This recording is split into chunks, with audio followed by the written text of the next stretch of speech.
What's the most disturbing secret you've discovered about someone close to you? Story 1. The 24 hours before my dad passed away from stage 4 lung cancer were heartbreaking. He was admitted to the ER and then moved to the ICU.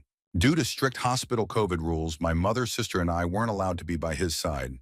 Throughout the day, we called and texted him repeatedly, but he never responded. My mother even contacted the hospital and spoke with one of his ICU nurses, who reassured us that he was awake and communicating normally. Sadly, he passed away very suddenly at 3:30 a.m. the following morning. By the time we were allowed to be with him, he was no longer conscious. We said our goodbyes and he was gone. Later that morning, while my mom rested, I began making arrangements for his cremation and sorting through the belongings the hospital had returned to us. Among them was his phone. Seeking comfort, I decided to read through our final text to him. To my surprise, none of our messages had been read.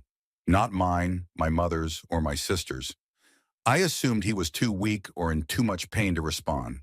As I scrolled through his phone, I noticed a chat app I had vaguely heard of but never used. Out of curiosity, I opened it and saw a single contact with a woman's name. As I read through their messages, I realized my father had been in constant contact with this person during his final hours and as far back as I could scroll. Their conversation was deeply personal, filled with terms of endearment like princess and declarations of love. She expressed concern for his condition, asking why he was in the ER and how he was feeling. I scrolled back far enough to realize this was more than just a friendship. It was at least an emotional affair. My grief turned into a whirlwind of anger and betrayal. A week later, I tracked the woman down and contacted her through direct messages. She revealed that she was 19 years old and had met my dad when she was just 17. He had been her high school bus driver. According to her, they had been dating for nearly 2 years. My dad was 66 years old. Learning that he spent his last moments communicating with someone so young, someone younger than his own grandchildren, was devastating. I hope it brought him some happiness in his final days, but it left me with a bitter truth I'll have to carry for the rest of my life. A truth that casts a shadow over my entire relationship with him, one I'll never have the chance to confront or make peace with. It's the one secret I wish I had never uncovered. Story 2. Inamanan or Nawanan Children. She was my best friend for 7 years. We'd been through everything together. When I moved out of state with my now husband, she convinced us both to return so we could be closer to her. After about a year of living away, we didn't have any strong ties to our new location, so we thought, why not? She was practically family. Moving back felt like the right decision. It was the happiest I'd been in a long time. She was at our house almost every night for dinner, and we spent countless hours laughing and enjoying each other's company. That first year back was perfect. But then things began to change. Slowly, she started driving a wedge between my husband and me. Whenever we argued, which like any couple we occasionally did, she would text both of us, validating each of our perspectives and subtly fostering resentment between us. With me, she planted the idea of a backup plan, saying that if my husband and I didn't work out, I could move in with her. She'd tell me how great our life together would be. Meanwhile, with my husband, she began bringing up her struggles with infertility and how she wanted a child who looked just like him, hinting that she simply needed a sperm donor. All of this came to light around the same time. My husband and I compared messages, piecing together her manipulative behavior. Her goal became disturbingly clear. She wanted his sperm and envisioned raising a child with me as her partner. When we confronted her, she denied everything and lashed out at both of us. Things escalated quickly. She started showing up uninvited, banging on our door, demanding to be let in. The situation became so terrifying and anxiety-inducing that we had no choice but to move and change our phone numbers. It's deeply unsettling to look back on someone I considered family, someone I trusted implicitly, and realize how toxic and obsessive her feelings toward me were. She cared, yes, but in a way that was unhealthy and frightening. That chapter of my life taught me a hard lesson about trust and boundaries. Story 3. After my great-uncle passed away, my family made a shocking discovery. While cleaning out his attic, we found a chest containing photos and memorabilia from his time as a Grand Wizard in the KKK. The chest held images of rallies, lynchings, and cross burnings, all taking place in rural Alabama. We were horrified and deeply disturbed, and suddenly many things about his behavior made sense. like his negativity toward his black hospice nurse, who had always been kind and compassionate to him and our family. When the discovery came to light, my family, overwhelmed with shame and disbelief, decided to burn everything. I was 16 at the time and had no say in the matter, but the adults in my family felt it was the best way to deal with the weight of what they had found. We held prayer vigils through our church to honor the victims of his hatred and to pray for healing. Looking back, I sometimes wonder if we should have preserved some of the evidence to provide closure to those affected by his actions. At the time, however, my family's priority was to sever ties with his legacy and erase him from our history. His gravestone was removed to prevent anyone from commemorating him, and he has been entirely omitted from our family records. My family has always prided itself on being inclusive. My ancestors were active in the civil rights movement, and one of my great-grandfathers was even involved in the Underground Railroad. For us, this discovery was a painful contradiction to everything we believed about our family. It's a heavy burden to bear, but we have tried to reconcile it by focusing on our actions today and honoring the values of inclusion and equality. Story 4. This isn't exactly a secret someone confided in me, but rather unsettling comments made by a family member about a notorious murder case in the Midwest. The case involved victims who were killed and reportedly fed to pigs, and although the murderers were caught, little to no remains were ever recovered. Over the years, this family member has occasionally made vague remarks about the case. Their comments never reveal anything incriminating or provide new information, but the serious and hushed tone they use has always left me uneasy. It's as if they might know more than they're letting on, whether firsthand or through someone else. The situation feels even more eerie considering their background. At the time of the murders, this relative worked at a slaughterhouse owned by another family member, who also happened to be an ex-biker and somewhat of a mysterious figure in their own right. This relative seems to relish making people uncomfortable, often recounting the gory details of animal processing, especially pigs, at the dinner table. While it's possible their comments stem from a fascination with true crime or the rumors that tend to flourish in rural communities, I can't shake the feeling there's more to the story. Perhaps they know something they're hesitant to share, or perhaps it's all just unsettling talk. Either way, I'm tempted to gently probe the next time I see them. Maybe they'll finally open up, or maybe it's better left alone. Story 5. My best friend of 25 years once confessed to me that they believed they were a sociopath, and they said it with pride. Their declaration was followed by an exuberant, "I don't give a fuck about anyone but myself." I was taken aback and immediately tried to convince them otherwise, pointing out examples of their care for others. But as the years went by and life became more chaotic, I started to distance myself and observe them more closely. Eventually, I realized they had been right all along. Not only were they a sociopath, but they had been abusive, manipulative, and toxic to me for decades. They brought around some of the worst people imaginable, people who would try to ruin your life and isolate you if you disagreed with them. Over time, the passive-aggressive stabs and emotional manipulation piled up until one day, I finally woke up to who they truly were. It wasn't a sudden revelation, it was a long, gradual process. But when the moment came, I cut them out of my life completely. The healing process has been slow, but liberating. Looking back, it felt like I had been on a slow, intravenous drip of poison for decades, and pulling the IV out allowed me to step into the light. Life has been brighter ever since. Story 6. My mom's side of the family has an odd way of dealing with trauma. They turn horrific events into humorous stories to share at gatherings. It's their coping mechanism, I suppose, but it's jarring to hear.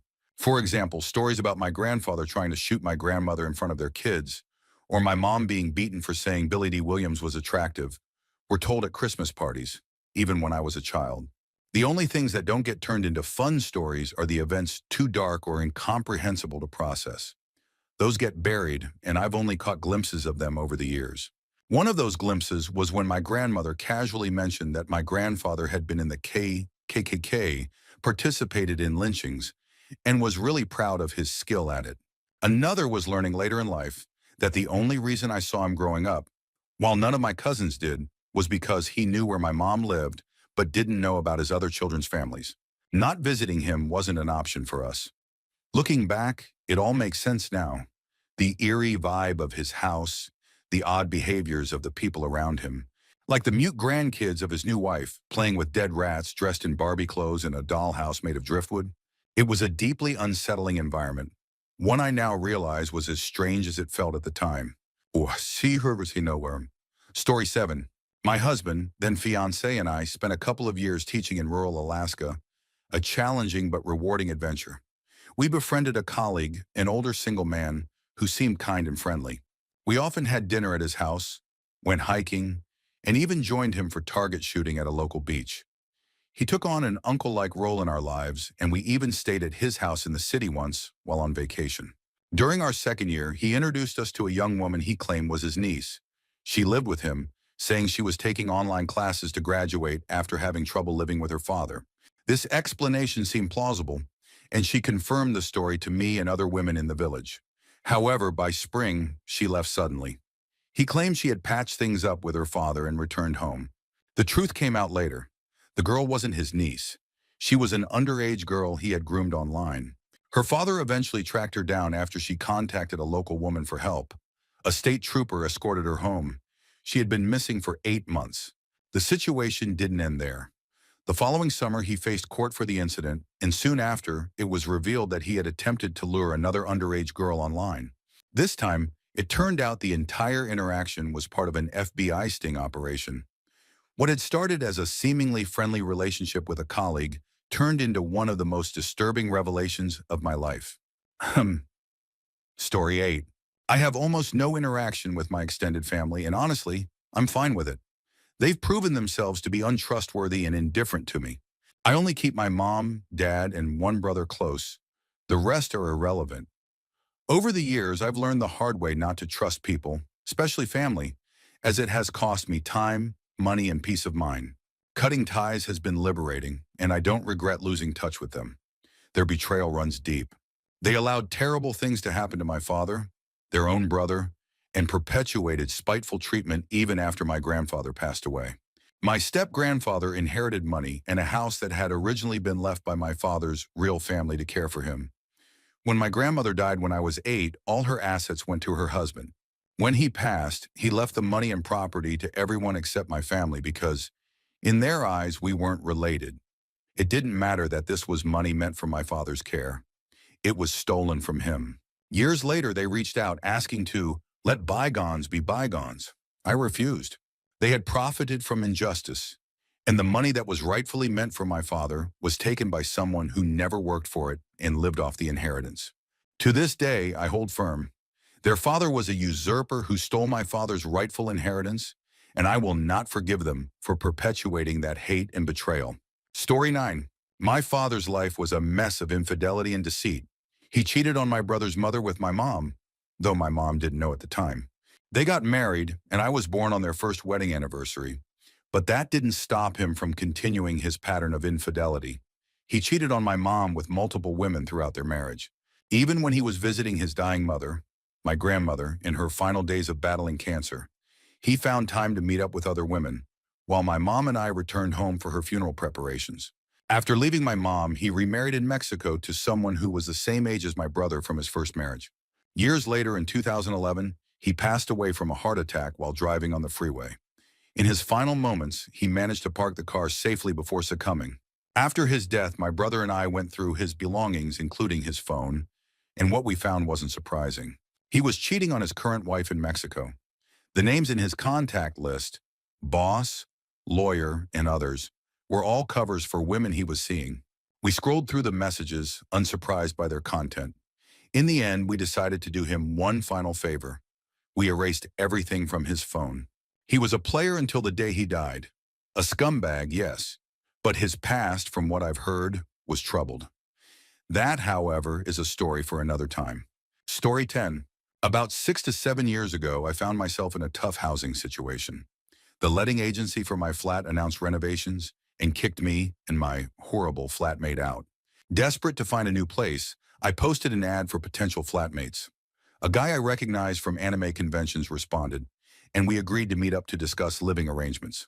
I vaguely knew him from cons, never a promising start, and had chatted with him a few times over drinks. We were even Facebook friends, and he had mutual connections with some of my closest friends. We met for Chinese food, and during the conversation, he casually mentioned having dissociative episodes where he'd wake up with no memory of what he'd done or where he'd been.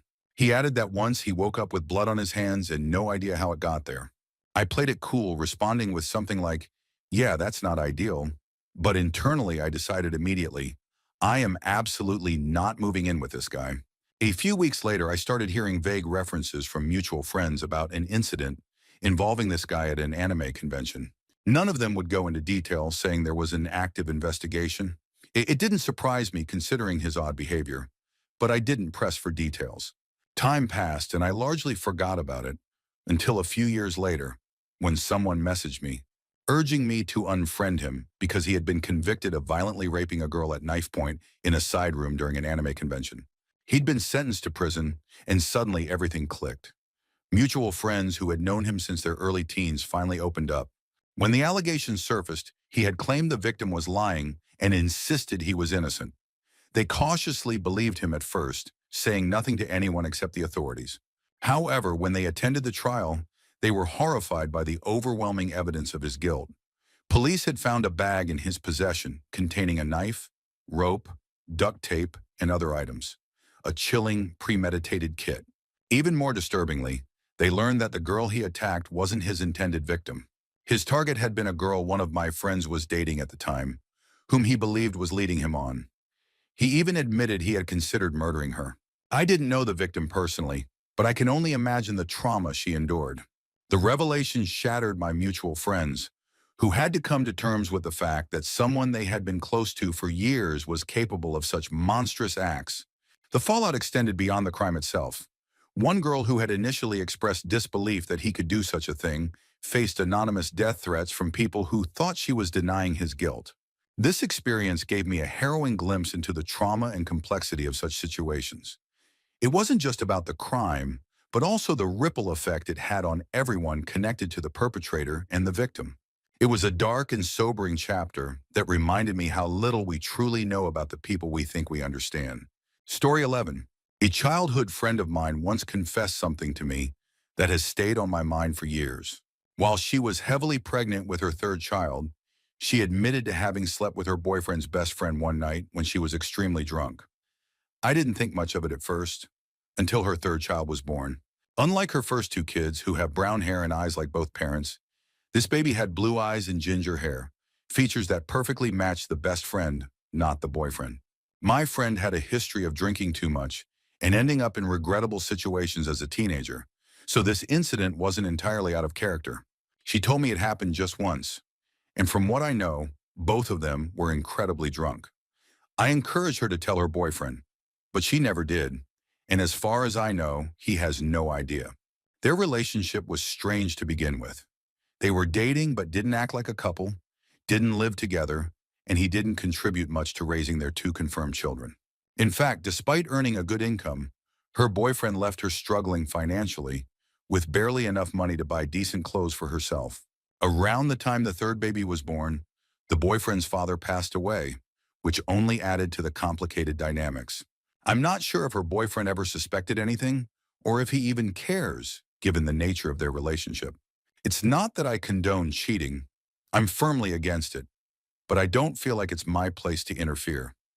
No paternity test has ever confirmed anything, and I've been out of contact with both of them for years now.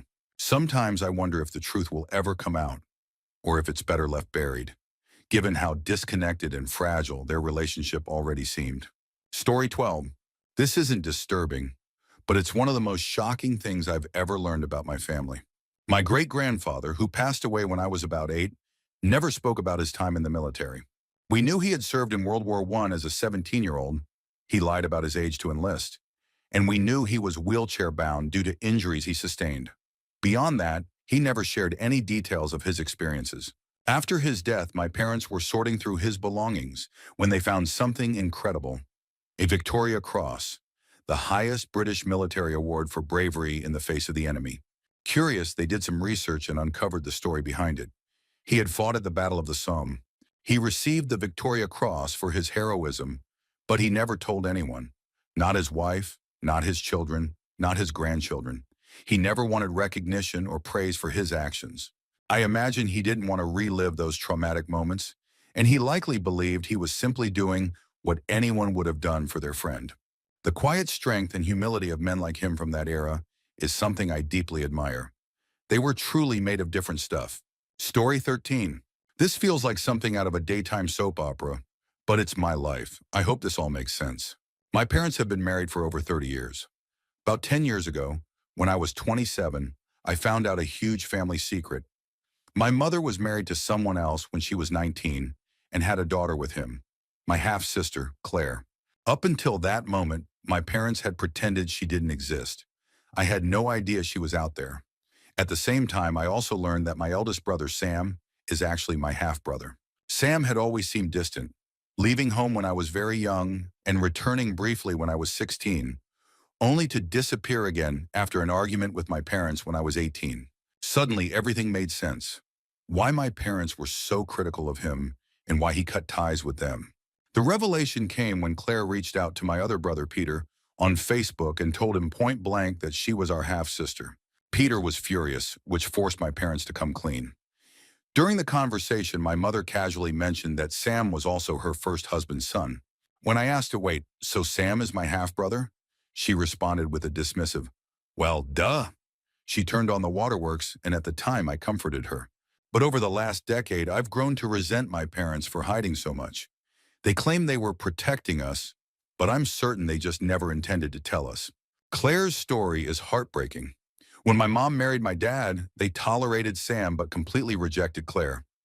She ran away from home several times before my grandmother took her in permanently.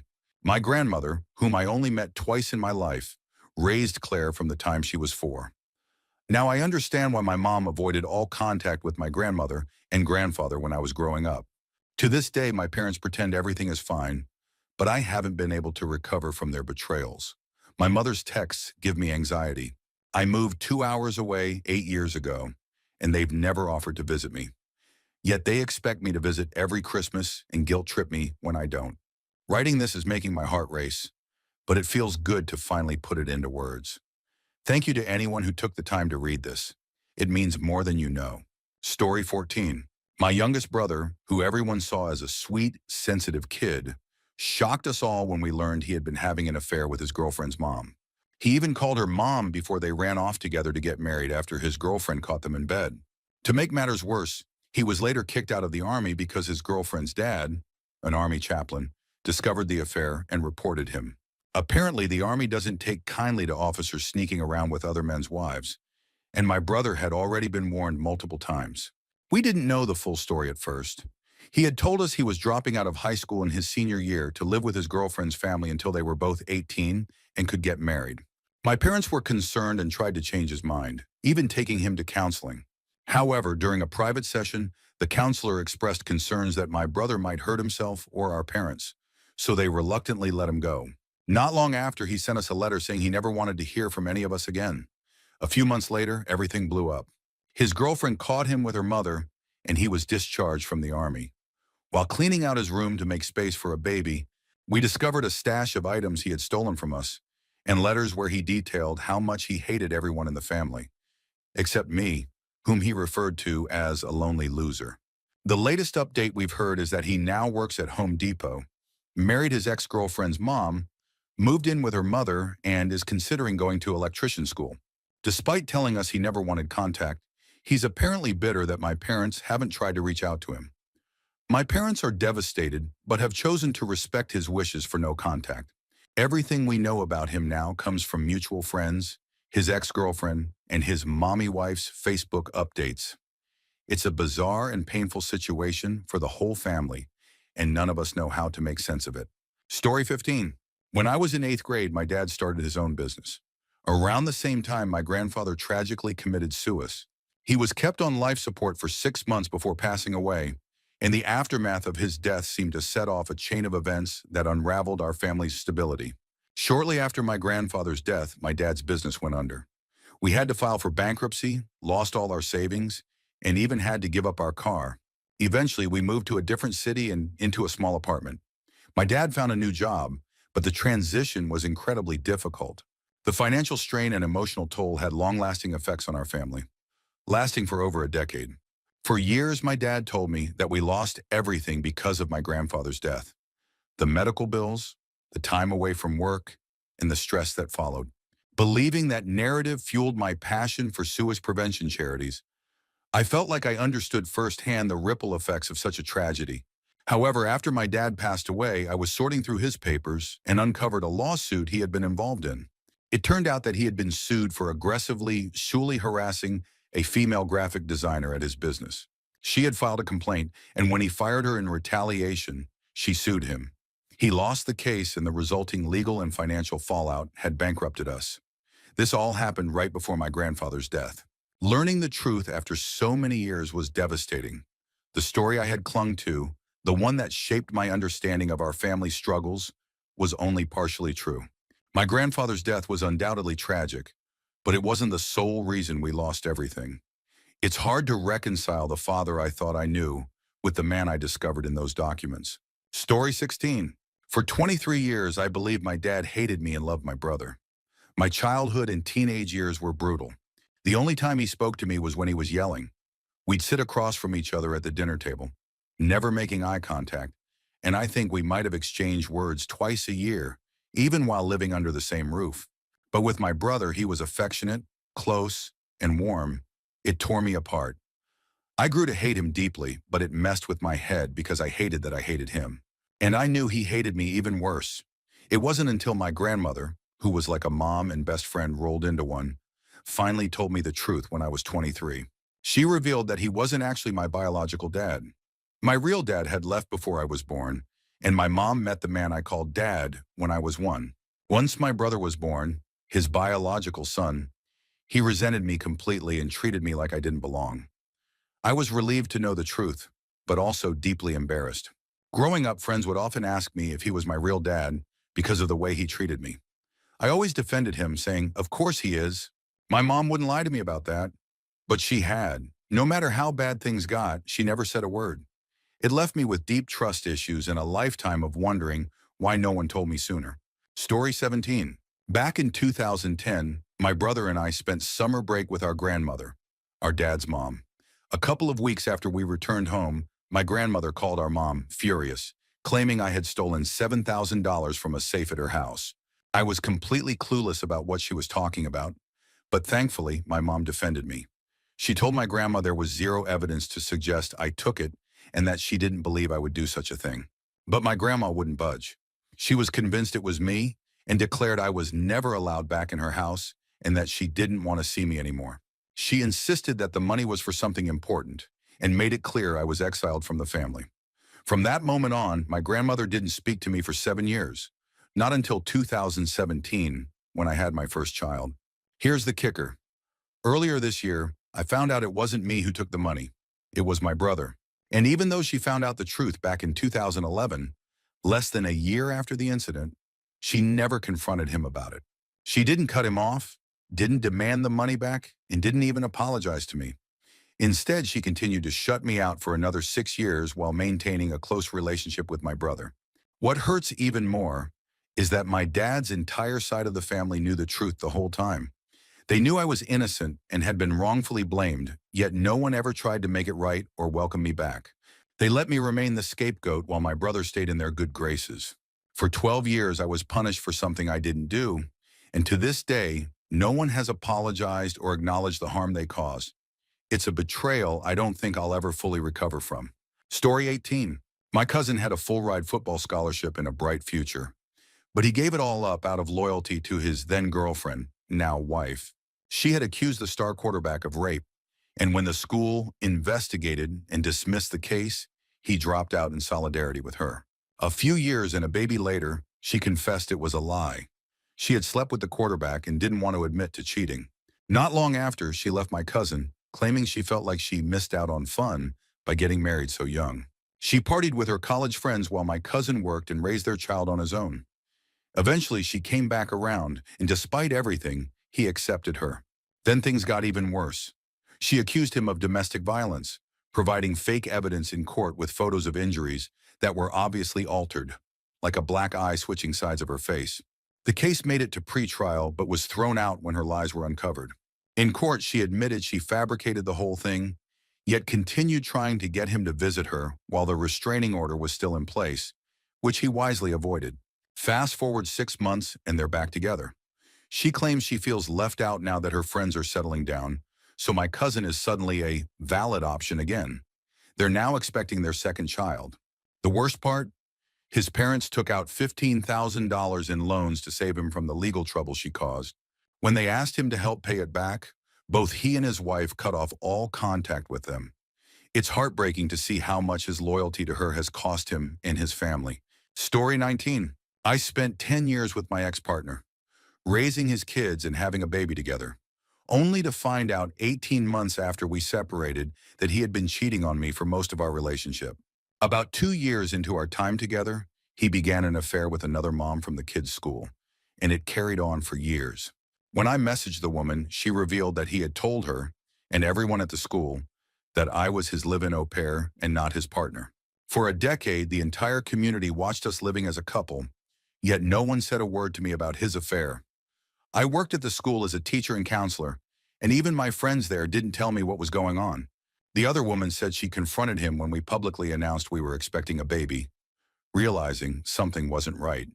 He lied to her, claiming we had just gotten together. Meanwhile, he was taking his kids, the ones I was raising, to family outings, holidays, and even taking family photos with her and her children, all while keeping me in the dark. He even had his kids keep the secret from me. 4 years into our relationship, he proposed to me in front of his kids, claiming his divorce had finally come through. It hadn't. He was still married to his first wife. When I confronted him years later, he admitted everything. He also told me he was still close friends with his ex-wife, spoke to her weekly, and was angry that she moved to another state when we had our daughter because it broke his heart. For a long time, I blamed myself, thinking I must have been naive or stupid to miss all the signs. But as I got older, I realized it wasn't about me. It's normal to trust and love your partner. The problem wasn't me, it was him. Some people are just liars and cheaters, and they do this to anyone. That realization gave me some peace, but it doesn't erase the betrayal I felt for so many years. Story 20. When I was 14 or 15, my cousins moved in with my family. First one, then the second, and eventually their stepsister. They came to live with us because their father, who had married an abusive woman, was incapable of taking care of them. Over time, the stepsister left on her own, and the first cousin was asked to leave due to how she treated her sister. Eventually, it was just me, my mom, my brother, my sister, and my second cousin, SC, who I came to see as a sister. Around that time, my mom started dating a man we'll call C. After 10 years of focusing on us, it seemed like she finally found someone who made her happy. He was fun, supportive, and came to watch my school plays. He became a part of our family and we all accepted him. Tsetsi and I shared a room with a bunk bed. Her bed was the bottom double and mine was the top single. When she stayed at her mom's overnight, her mom was a raging alcoholic, I would sometimes sleep in her bed because I'd never had a double bed before. One night while she was away, I noticed something stuffed inside her pillowcase. I reached in and pulled out a belt and a shirt, C's shirt. It's sure C kept a diary, and I knew that was where I'd find answers. What I read shattered me. After everything my mom had done for her, giving her a new start in a safe home, SC had been sleeping with C for months. She was 17, he was 41. That was 14 years ago. SC and C stayed together for a long time, but recently I found out that she's now single and heartbroken after being betrayed. Meanwhile, C is apparently still not single. It's a bitter twist of irony that leaves me feeling a mix of anger, sadness, and disbelief at how things turned out. Story 21. My older brother started dating my best friend when she was 16, and he was 19. She told me about her feelings for him, but was afraid I wouldn't support their relationship. While I found it slightly uncomfortable, I decided to support them because they were both lonely and seemed to connect well. At first, everything seemed fine, but I started noticing inconsistencies in her behavior. She would claim to love things like kickboxing, but never participated with us, saying she didn't like sweating. I shrugged it off, thinking maybe she was trying to impress my brother. Their relationship lasted about 3 months before she called me, saying she wanted to break up with him because her parents didn't approve. I told her it was her decision to make, not her parents. Later she called again, crying, saying she'd ended things and was proud of herself. I supported her, but knew my brother would be crushed. He had always talked about her like she was the center of his world. Not long after, I discovered the texts she had sent him when breaking up. They were cold and cruel. She told him their relationship was never meaningful, that he wasn't interesting, and that she never thought they'd work. This devastated him, and for the first time, I had to comfort him as his little sister. He confided in me, and seeing him so heartbroken made me resent her. A few days later, she joked at the mall about getting with someone's rich dad, which her older brother shut down, saying, "Time and place." Her behavior and attitude started to change, and she became distant. Her family also started acting strangely. Her mom would end conversations abruptly, her dad accused me of being disrespectful, and her baby cousin became snooty. Eventually, she ghosted me and my other best friend, blocking us without explanation. Her mom began posting passive-aggressive, fake friend messages on social media, tagging her daughter and saying things like, "Friends are temporary, but family is forever." I had never spoken poorly of her, always encouraged her, and thought of her as family. I was devastated. A year later, she reached out and revealed the truth. My brother had been trying to isolate her, telling her she wasn't his type, that her family was controlling, and that he was the only one she could trust. He even lied, saying I constantly talked down about her and encouraged her to cut ties with me. It was shocking to realize that my own brother had gone so far to manipulate her and ruin my friendship, just so he could have her for himself. It was a betrayal I never expected from either of them. Story 22. In university, I was part of a close-knit group of friends who prided ourselves on building an intentional community. We held weekly dinners, pooled resources, and often opened our doors to help those in need. Many in the group were budding activists involved in issues around race and LGBTQ plus discrimination. One of my coworkers at the time was going through a lot. She'd been kicked out of her house for being a lesbian and was grieving her grandmother's declining health. I introduced her to the group, and we all welcomed her with open arms. I even spoke to my mom, who agreed to let her live rent-free in my old room until she could get back on her feet. A few weeks into this arrangement, my mom called me, saying the girl had to leave because things weren't right. This caused a huge stir in my friend group. The girl accused my mom of being homophobic, which led to me being essentially ostracized from the group, except for a few who felt something about the girl's story didn't add up. I went home to find my old room completely trashed. Garbage bags everywhere, dirty dishes thrown away instead of washed, and just an overwhelming mess. On top of that, my mom revealed the girl was using drugs, was an alcoholic, and had been verbally abusive toward her. The girl begged not to be kicked out, but we gave her until the end of the month. My grandfather and someone from the group helped her move out. While cleaning the room afterward, I found several checks in the name of her late grandmother, which she had been using to buy expensive art supplies. We contacted her family and discovered the truth. Her parents hadn't kicked her out because she was gay, but because she had been stealing from her dying grandmother, who she was supposed to be caring for. She had also been committing fraud by using her grandmother's Social Security money. We reported her for fraud, but when I tried to explain what had happened to the group, they didn't believe me. Only one person, who had experience with addiction in their family, recognized the signs. It was heartbreaking to lose so many friends who refused to see the truth and continued to label my mom as hateful based on the girl's lies. Story 23. This story still unsettles me, and I'm not sure what to make of it. A few years ago, I was living with my then boyfriend, now ex. The relationship wasn't great. He was clearly struggling with mental health issues but refused to seek help. As a result, he was emotionally abusive and neglectful. One night, during a seemingly casual conversation, he opened up about something that still haunts me. He admitted to killing someone who had solely assaulted his sister. I don't know if this was true or a manipulation tactic, but it terrified me.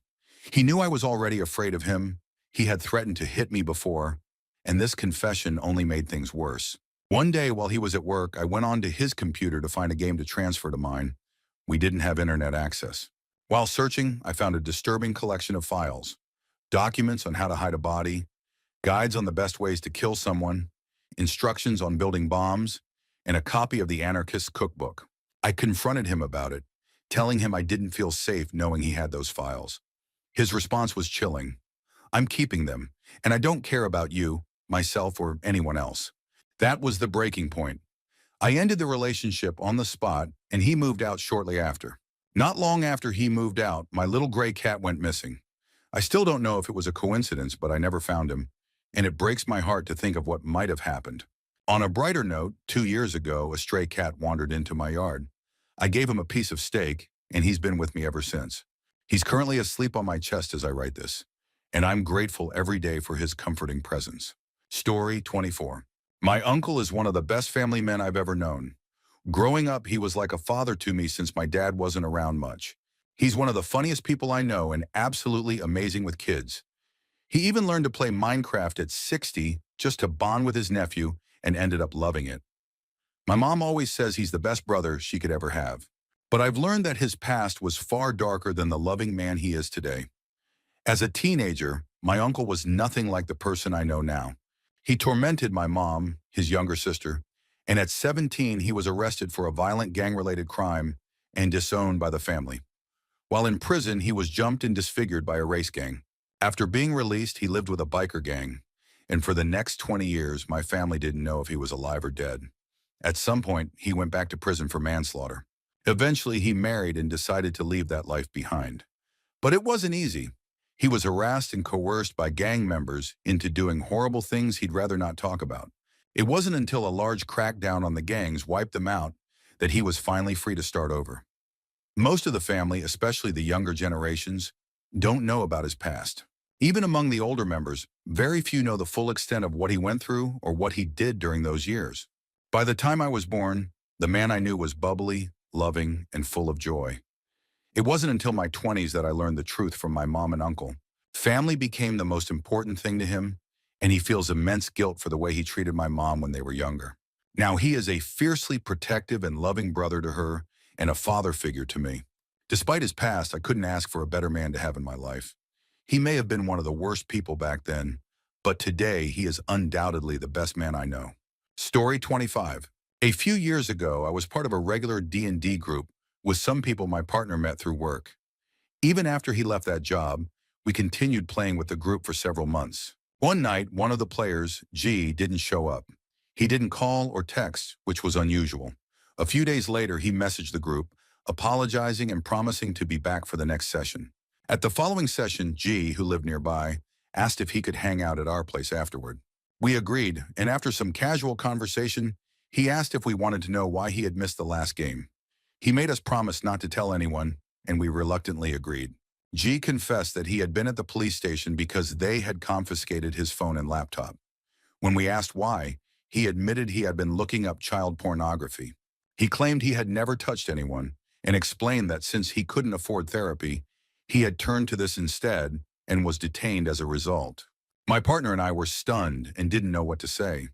The conversation shifted to the cost of therapy and the limitations of free counseling, but we couldn't get past what we had just learned. Eventually, G left, and we were left feeling suffocated by the weight of the revelation. After some deliberation, we contacted him and told him we no longer felt comfortable being around him. We asked him to leave the D&D group, but assured him we wouldn't tell the others what he had shared. He agreed and exited the group. For weeks, I felt uneasy in my own home. G had been there. He knew where we lived. It didn't help that he had a young child of his own. While I hoped the police were managing the situation and that his visitation rights were being addressed, the thought of someone like that having any access to children was deeply unsettling. We finished the campaign and drifted from the group over time. I kept my promise not to tell anyone about G, but I've often wondered if I made the right choice. The idea that someone you think you know can hide something so horrifying still haunts me. I don't live in that house anymore, and I try not to think about him, but the memory still gives me chills. Story 26. There was an older Croatian man in my community known as a saint for his incredible generosity.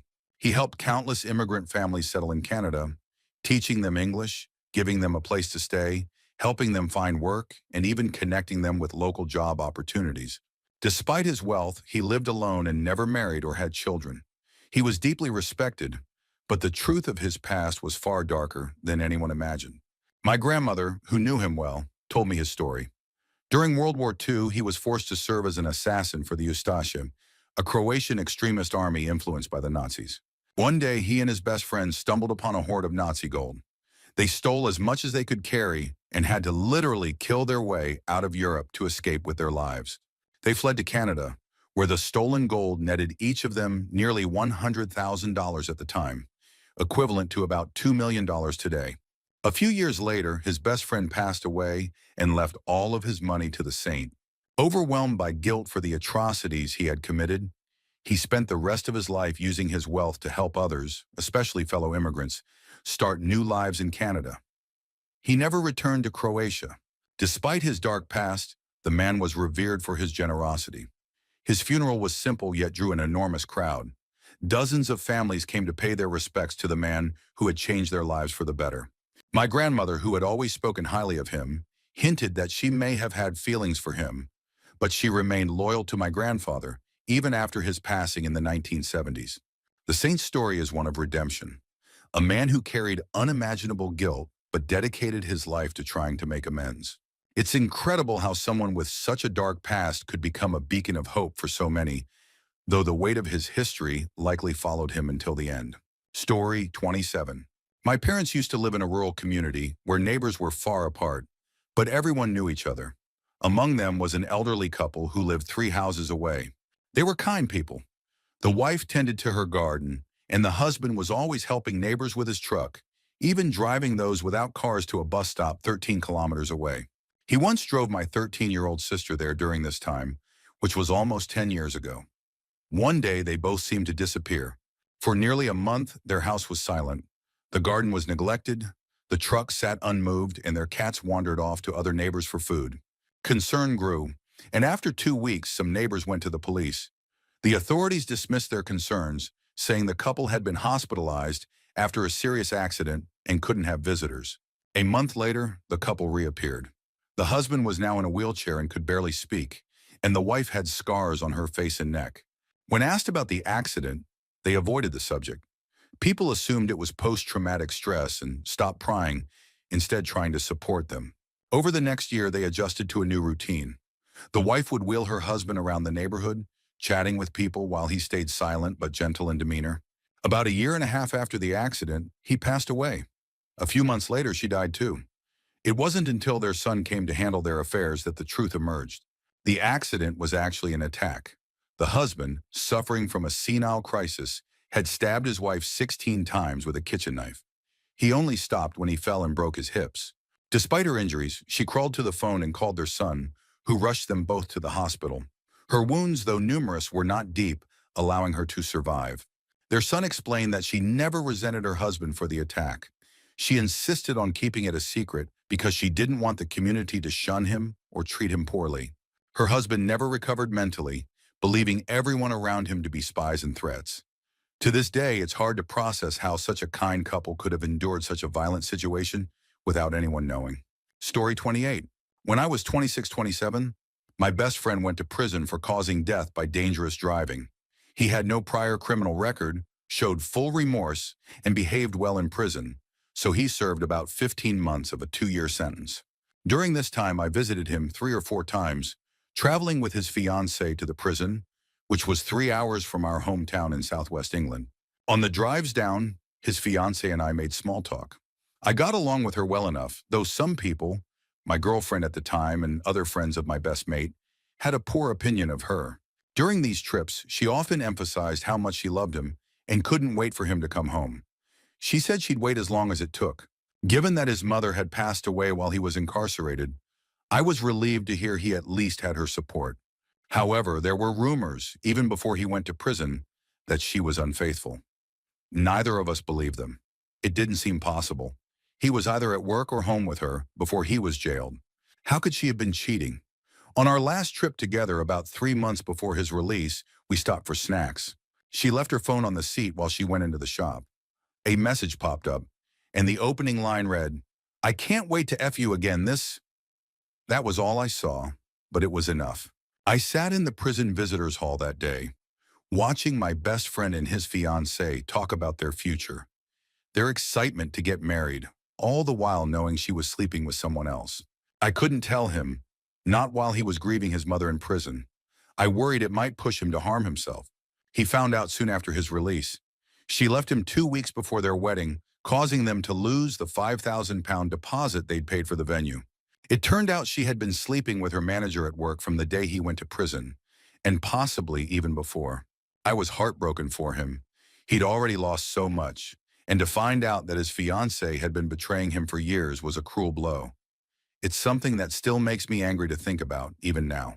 Story 29. When I was in high school, I had some issues with my stepmom and had to leave home. A good friend's family kindly let me stay with them so I could finish school. My friend was mixed race with a tall white father and a petite Asian mother.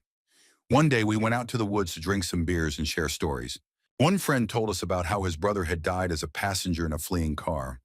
The driver had taken his friends along for what he claimed was an errand, but it turned out the errand was raping his own aunt. When the cops showed up, the driver fled and crashed, killing my friend's brother. It was a horrifying story. Then the friend I was staying with shared his own story. His father had gone to a college reunion, reconnected with an old flame, and decided he wanted a divorce. He had a family meeting where he told them about the affair and his plans to leave. Everyone knew what to expect, or so they thought. One night, while my friend and his sister were watching TV, they heard strange noises from upstairs. Initially, they thought their parents were laughing and might have reconciled. But then they heard a scream and rushed upstairs. What they found was horrifying. Their father had their mother in a headlock, and there was blood everywhere. His father's eyelid was hanging off his face. It turned out that his mother had attacked him while he was napping, hitting him with an axe and then trying to finish the job with a kitchen knife. That night, I returned to their house and made sure to be on my absolute best behavior for the rest of my stay. Story 30. I used to go to a lot of festivals with the same group of people. Close friends, friends of friends, and occasionally new faces. One guy in the group, let's call him Jay, was someone I only ever saw at festivals. We got along great, always had good conversations and vibed well at parties. While we weren't close enough to hang out outside of festivals, I still considered him a friendly presence in the group. One day, someone from the group sent a news article in our WhatsApp chat. The article showed a blurred picture of someone who looked disturbingly like Jay. The name didn't match at first, but later, we realized the article used his full name, not the nickname we knew him by. The story said that the man had driven his car into an oncoming truck. Initially, it was reported as an accident, and we were all worried. Later that same day, more details emerged, and it turned out it wasn't an accident. It was suicide. Jay had intentionally crashed into the truck while being pursued by the police. The police had been following him because he was a major suspect in a pedophile trafficking ring. Worse, he had been caught on camera in an Eastern European country fleeing the scene of a murder. The news left us all reeling. Jay had seemed so normal, so friendly. We had shared laughs, hugs, and countless good times. But as more information came out, it became clear he was involved in horrifying crimes, including unspeakable acts against children. Even now, years later, I feel sick thinking about it. The idea that someone I trusted and had good times with was secretly living such a dark, monstrous life still makes my skin crawl. It's a chilling reminder that you can never truly know someone. Story 31. At my previous job, I had a boss who was a kind woman, but a bit of a drinker. She knew I'd been through some horrendous experiences with my ex-husband, and one evening, after too much alcohol in her coffee cup, she decided to share her darkest secret. She had taken time off work the previous year, officially for a ruptured ovarian cyst. But that wasn't the truth. She revealed that her ex had raped her, strangling her with a dressing gown cord until she passed out. This assault resulted in her becoming pregnant. She was petite and didn't show, nor did she tell anyone about the pregnancy. At about 7.5 months, she went into labor and gave birth to a boy who, she said, looked exactly like his dad. She felt she couldn't parent the child, so she gave him up for adoption and used the ruptured cyst story to explain her absence from work. Her rapist ex didn't know about the child, and she was terrified he would kill her or search for the boy if he ever found out. She mentioned that the adoption was closed, but part of the agreement allowed the child to look for his birth parents when he turned 18. This possibility haunts her every day. The next day, she either couldn't remember telling me or chose to act like she didn't. I left that job not long after, but I still see her occasionally. She's now in a long-term relationship with a new partner, but I've overheard people asking her, "When are you settling down and starting a family?" Or, "You don't have any kids yet?" I see her flinch every time. My heart breaks for her and the weight of her hidden pain. Story 32. I used to work with someone who pretended to have cancer for years. How they managed to pull it off still baffles me. They lied to their friends, family, partner, and even their children. At work, they became close to many colleagues, including me. We all thought they were genuinely sick. They went so far as to have coworkers drop them off at the hospital for treatments and then pick them up later. This person climbed to a prominent position in a national organization, and during that time, we organized a fundraiser to help cover their treatment in America. We raised over $50,000 and they took the trip, claiming it was for treatment. Later, we found out it was just a vacation. At that point, we were under the belief that the treatment was their last hope, and they only had months to live. Their partner even organized a rushed wedding so they could be married before they passed away. The truth unraveled when the organization began noticing inconsistencies in their story. An investigation revealed they didn't have cancer at all. It was an elaborate web of lies. They were ultimately charged with fraud. The betrayal shocked everyone who trusted and cared for them. It's still hard to process how someone could deceive their closest loved ones to such an extent. Story 33. My mom passed away 3 years ago at 48. After her passing, we were given some of her belongings, including her diaries and journals. Reading through them broke my heart. She wrote about things none of us knew she endured. Being beaten, having a bowl of hot pasta thrown at her, which scalded her face and chest, and being raped while violently ill and throwing up. There were so many dark secrets that she carried with her to her grave. Looking back, it hurts that she didn't confide in me. I was her firstborn, and though I was a handful as a child, I knew I was her favorite. She used to light up with a massive smile whenever I visited and cried when I left, even though I only lived 10 miles away. At the time, I thought it was just because she loved me so much. Now I wonder if it was because she felt safe when I was around and feared being alone. I wish she had told me. She knew I would have acted to protect her no matter what. She was my queen, and I would have done anything for her. Now I carry the weight of knowing how much she suffered in silence and how I wasn't able to shield her from it. Story 34. Growing up, the story of how my grandmother died was always presented as a tragic accident. The family told us that in the 1980s, she worked with the police and was killed during a robbery gone wrong. Apparently, the robbers tried to steal her car and purse, and when they discovered her police-related work items inside, they killed her. That was the narrative my siblings and I were given, and we never questioned it, especially since my mom was deeply affected by the loss. She was very young when it happened. Years later, after my great-grandparents passed, my mom had to sort through the family house in inheritance matters. During that process, she discovered the truth, which was much darker than we had ever imagined. My grandmother struggled with severe mental health issues, and the stress of raising 2 toddlers with my grandfather frequently absent due to work only worsened her state. One day, she locked my mom and her sister in another room for a nap. While they were asleep, she took her own life in the living room. The children were only let out of the room when their father returned home to find the devastating scene. This was the 1980s, a time when mental health struggles were deeply stigmatized. The family chose to hush up the tragedy, crafting the robbery story instead. My aunt, who was from my grandmother's first marriage, went to live with her biological father, while my mom stayed with my grandfather. He, unfortunately, succumbed to alcohol poisoning a few years later.